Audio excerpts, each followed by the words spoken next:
Шановні українці і українки, коротко про цей день. Я хочу подякувати нашим воїнам, які захищають українські позиції, знищують окупанта. Українські сили оборони зірвали російську стратегічну наступальну операцію, яку ворог планував на цей березень.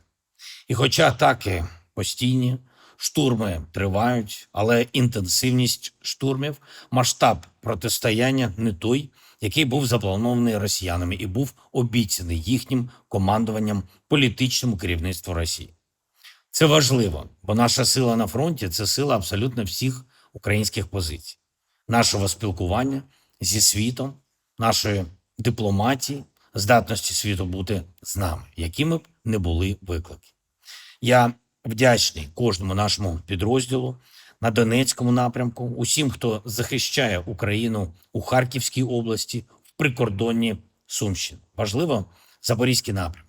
Росіяни там намагаються додавати собі сил, але їхні сили ми знищуємо. Я дякую нашим ДШВ, усім іншим складовим сил оборони України, піхоті, всім безпілотним підрозділам, артилерії, розвідці, спецпризначенцям, силам Нацгвардії та Національної поліції, які теж задіяні. Я дякую. Говорив сьогодні з головнокомандуючим Олександром Сирським. Є за що відзначити українських воїнів.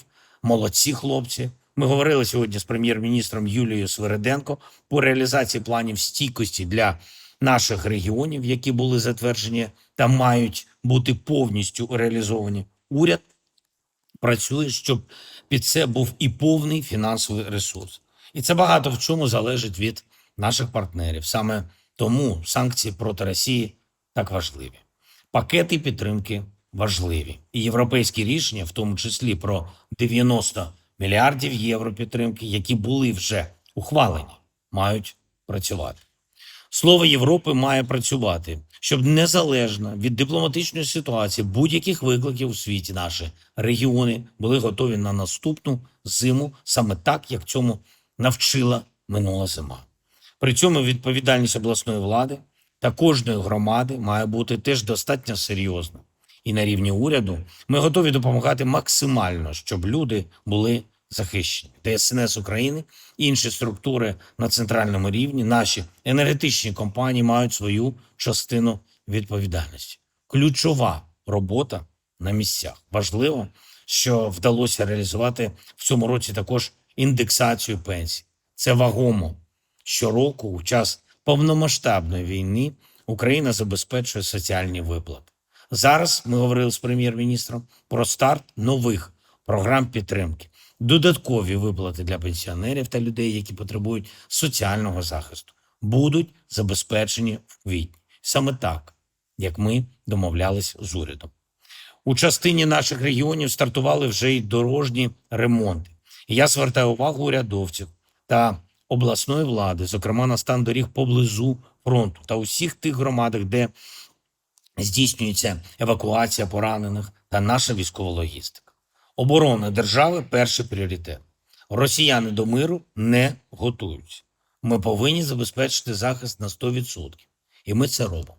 Перемовини при цьому не відкладаємо. У дипломатії ніхто не розчарований. Це питання не емоцій, як хтось десь може сказати. Це питання того, на що готові партнери.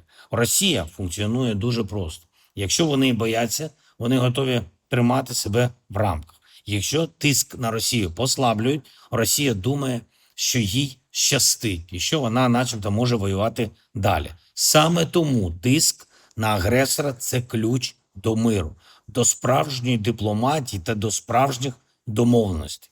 Сьогодні я дав нові доручення Рустему Умєрову, він спілкується постійно з американською стороною 24/7. Також на тижні ми будемо працювати з нашими партнерами в Європі, щоб можливостей захисту в Україні стало більше.